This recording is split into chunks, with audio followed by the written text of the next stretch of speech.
What happens when even your green card isn't enough? The United States, under President Donald Trump, has rolled out one of its harshest immigration crackdowns yet. Starting April 11, all foreign nationals living in the US for more than 30 days must register with the federal government or face arrest. Even those with green cards and valid work visas are now required to carry proof of their legal status at all times. Here's what the new 30-day rule means, who it affects, and how it could impact Indians in America. The rule stems from the Aliens Registration Act. Any foreign national who stays in the US beyond 30 days must register. Failure to do so is a criminal offense, punishable by fines, imprisonment, or both. The rule was rarely enforced since World War II. Now it's back.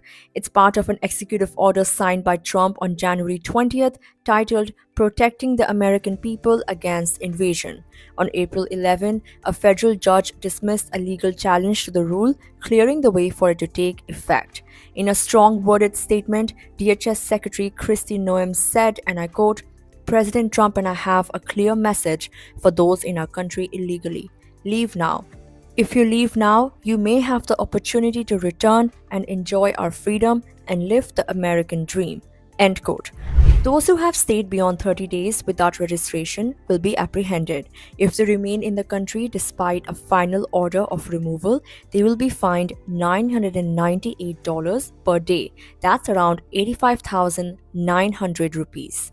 If someone claims to self-deport but doesn't, they will be fined between $1,000 and $5,000. That's between rupees 86,000 and rupees 4.3 lakh.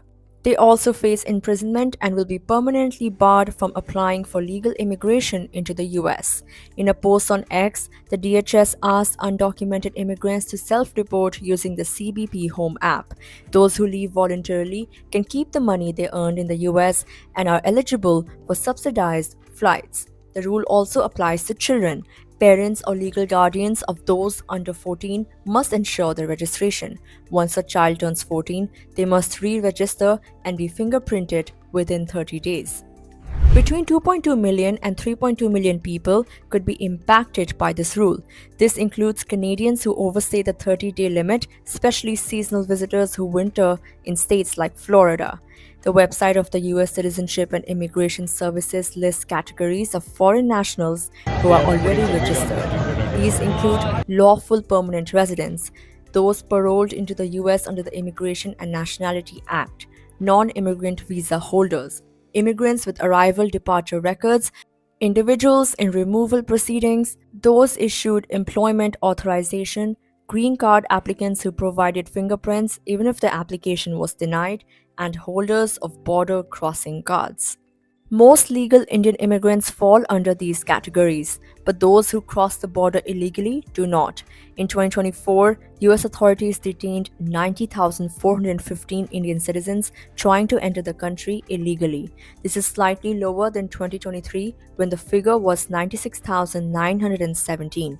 Among those detained in 2024, 78,312 were single adults, 11,531 were individuals in a family unit, 517 were single minors, and 55 were accompanied minors.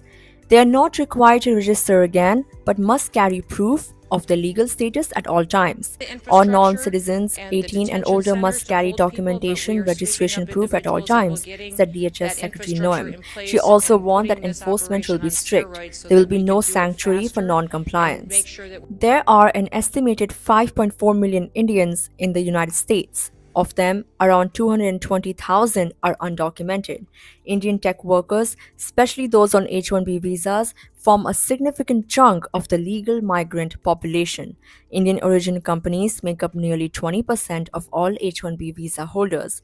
Infosys and Tata Consultancy Services are among the top employers. Indians were also the second largest group to receive green cards in 2024. USCIS data shows that 49,700 Indians became naturalized citizens, making up 6.1% of all new citizens that year. Only Mexicans accounted for more, with 13.1%. but the constant crackdown and rising number of mistaken deportations have left many migrants, including legal ones, deeply anxious.